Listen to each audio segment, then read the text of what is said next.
You won't believe it, but if you planted potatoes using 7 different methods, after 80 days, only one would truly impress you. I analyzed over 100 videos and methods so you don't have to.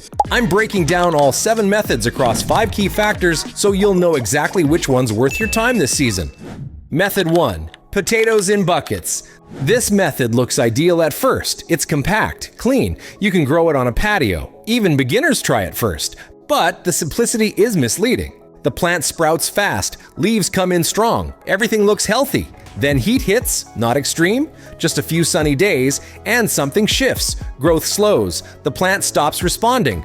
Turns out plastic buckets build up heat fast. The soil can reach over 90 degrees by midday. Moisture escapes before the roots can absorb it. On the surface, things look fine. Underground, the plant is struggling. Smaller buckets seem more practical. However, they often do more harm than good. 5 gallons is rarely enough. With 7 or 10, the plant starts to breathe. One small adjustment can change the outcome. Extra holes drilled along the lower sides release pressure, drain excess water, and cool the root zone. Then comes the question of soil. Regular dirt gets heavy. It compacts. Roots hit resistance. A lighter mix with compost, coco coir, and coarse sand creates space. That's what the roots need to keep growing under stress. Some take it further. They shift the buckets into partial shade once summer peaks. Others cover the topsoil with mulch to slow evaporation. These small steps don't seem critical at first, but they stack, they protect, they add up. In good conditions, one bucket yields 2 to 3.5 pounds of potatoes. That's solid for small spaces. However, results vary fast. A single mistake with water or heat can drop the yield close to 0. The method gives you full control. But control demands attention. This isn't a plant you can forget and expect results from. Buckets test patience more than they promise convenience. You can see how this method ranks on the screen. Pay attention to how much effort it demands compared to the return. Method 2. Straw mulch method. No digging, no tools, just lay the potatoes on the ground and cover them with straw. And that's how it's often shown. Clean, effortless, and surprisingly viral. But this method hides more risk than most people expect. At first it works. The plants push through the straw fast. There's good airflow, no weeds, everything seems under control. However, something else is happening under the surface. Straw dries out quickly. It can't hold moisture the way soil can. Even in mild weather, the layer above the seed potatoes goes bone dry. Without consistent watering, roots stop expanding. New tubers stay small. Then comes another problem. Straw insulates, but only when applied thick enough. If the layer is too thin, light reaches the tubers. That turns them green, which means they're toxic. If the layer is too thick, the stems weaken, get leggy, and struggle to reach light. Some try to fix this with compost under the straw. Others soak the straw heavily before using it. Both ideas help, but they add steps to a method that's supposed to be simple. In wet climates, straw creates a different issue. Slugs move in, fungal problems show up. The top looks fine, but rot starts at the base. Then there's harvest. No digging is a plus, just lift the straw. But if the yield is low, there's not much to lift. In ideal conditions, this method can produce up to 3 pounds per plant. That's rare. More often it ends around 1 to 2, sometimes less. It looks effortless on video, but the success depends on water, straw quality, spacing, even wind direction. Miss one and results fall fast. This method works, but only for those who control the chaos. For everyone else, it's a gamble that looks prettier than it performs. Check the table and notice where this method falls short, especially when it comes to yield versus effort. If you're finding this helpful, hit the like button, drop a comment with the method you'd try, and subscribe for more breakdowns like this. Method 3, the potato tower. The tower looks like a miracle, a vertical stack of soil and straw. Tiny space, giant yield. In theory, each layer grows more potatoes. 1 plant, 5 levels. Endless harvest. But the theory rarely plays out. The top of the tower gets sun and airflow, the bottom stays cool and wet. That sounds balanced, but it isn't. Each layer lives in a different climate. One is too dry, one is too damp, one barely gets light. Most potato varieties don't grow tubers all along the buried stem, only near the base, so stacking more soil just buries green growth without adding yield. Then comes weight. As the tower gets taller, it compresses the soil below. Roots near the bottom get less air. Drainage slows down. Some towers collapse halfway through the season. Compost-heavy soil helps, good drainage helps, but the real issue is genetics. Unless the variety is known to produce along the stem, the upper layers stay empty. Some gardeners harvest 1 or 2 pounds from the whole thing, others get nothing. Once in a while someone shows a 5-pound haul, but often from more than one plant packed tightly. The idea still spreads. It looks great, but it performs badly unless everything lines up: soil, weather, watering, and variety. It promises 5 times more, it usually delivers 5 times less. Look at the table and notice how low this method ranks for yield. A lot of effort, almost no payoff. Method 4. Classic in-ground planting. It doesn't trend on social media. No tricks, no shortcuts, just soil, shovel, seed.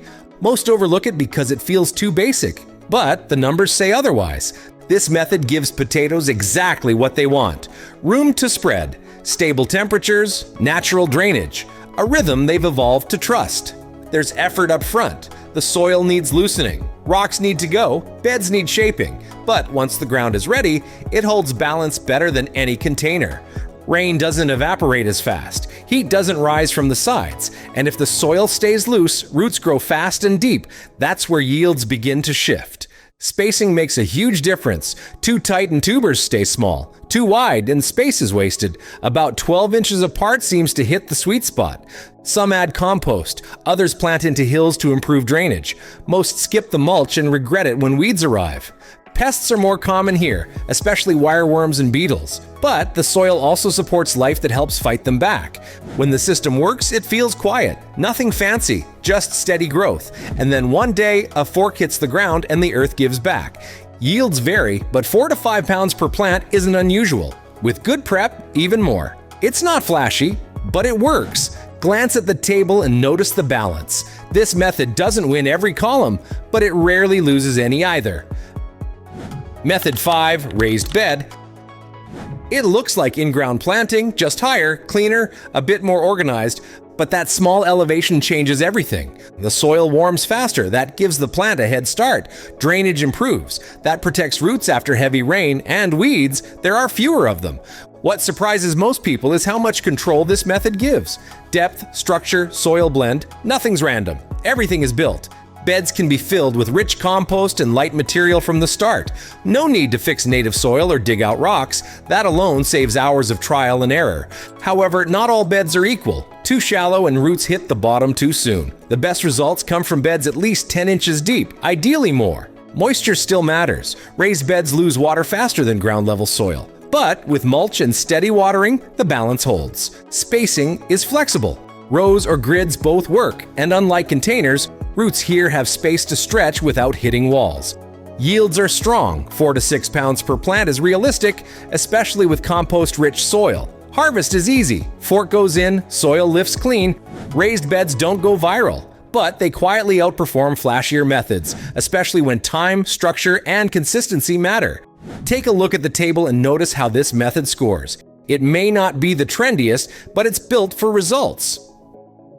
Method 6. Fabric grow bags. They look like buckets, but they act completely different.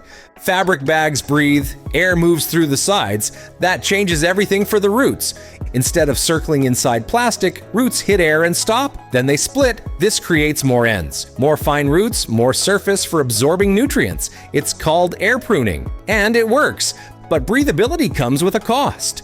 Moisture escapes fast, even faster than in buckets. That means frequent watering, sometimes twice a day in heat. If you miss it, the plant reacts quickly. The material matters too. Cheap bags collapse. They sag under wet soil. That squeezes roots and slows growth. Stronger bags hold shape, drain better, and protect airflow. As for soil, the rules are similar to buckets. Light, loose, rich in compost. But because fabric bags dry faster, they benefit from mulch more than any other container method. Placement matters. Direct sun can overheat the sides. Partial shade or airflow around the bag helps regulate temperature. Sitting them on gravel or bricks can also improve drainage. Harvest is easy. Just tip and dump. Yields vary. 2 to 3 pounds per bag is common. Sometimes more if moisture is perfect, but results drop fast with stress. It's more forgiving than buckets in some ways, but less in others.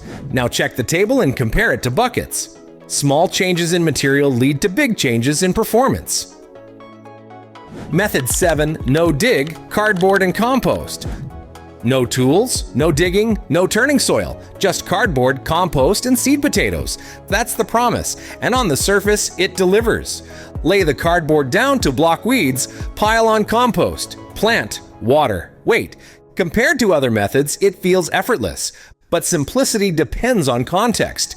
If the compost is deep and rich, the plant thrives. If not, the roots hit the bottom early. Below the cardboard is untouched soil. If it's hard clay or compacted dirt, the roots stop cold. Moisture balance is tricky. Compost drains fast. Without mulch on top, it dries out quick. And with no soil underneath, there's no backup reservoir. Rain helps, but dry weeks hit harder here than in traditional beds. Then comes pests. Cardboard attracts life, good and bad. Worms help break it down, but slugs and beetles love the cool, shaded environment. Some people layer straw on top. That helps retain moisture, but adds another variable to manage. Harvest is smooth. The compost stays loose. Tubers are easy to find. There's less digging, less damage. Yields vary. 2 to 4 pounds per plant is typical, but results swing based on compost depth and soil below the cardboard. When the setup is right, it's elegant. When it's not, it stalls early and doesn't recover. Now glance at the table. No dig looks easy, but its results depend on everything you don't see. The full table is on screen now, sorted from strongest to weakest method overall. Raised beds and in-ground planting delivered the highest yields with the most stable results. Buckets and grow bags worked, but only with close attention. Towers and straw looked good, but underperformed in most conditions. No dig had potential, but depended too much on the compost and soil underneath. Each method had trade-offs. Some save space, others save time. A few look easier than they are.